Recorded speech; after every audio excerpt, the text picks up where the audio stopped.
Assalamualaikum warahmatullahi wabarakatuh. Sampurasun simkuring bade ngadongeng anu judulna Si Kabayan Ngalatutut. Cek minina kabayan ulah es berang teuing eueuh pisan gawe sia mah ngalatutut atuh darinya tuh mah kudu jeung lauk. Cek si kabayan ka mana ngawana. Cek minina ka ditu ka sawah ranca nu loba mah sok bisa meunang ngagaru geura.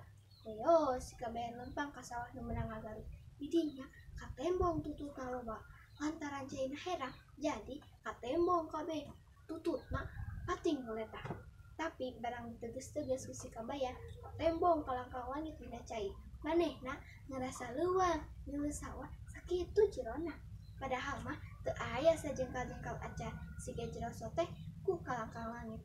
Cek si kabayan dina jero pikirna, ambu ieu sawah jero kabina-bina caina kumaha dialana eta tutut teh lamun nepi ka teu beunang aing era teuing ku nini. Tapi eta tutut teh sok dialaan ku jalma deuk teu leugetan we ku aing. Geus kitu mah leos kabayan ngaleleget barang geus beunang dibulikeun kana nyerek dijejeran ku awi panjang sabab dina pikiranna deuk teu kajauhan bae moal deukeut-deukeut sieun ti kajebur.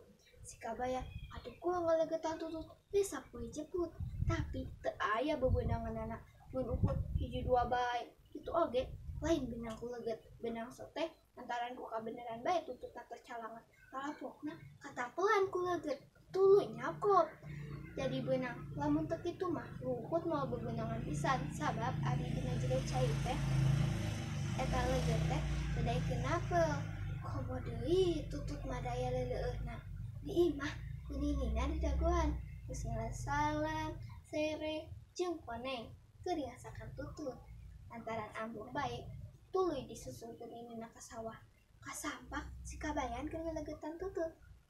Cek ninina nah kabayan ngalatutut di legetan.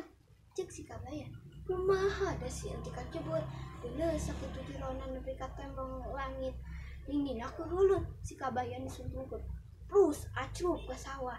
Cek si kabayan hehe dadeet geus kitu bae. Assalamualaikum warahmatullahi wabarakatuh.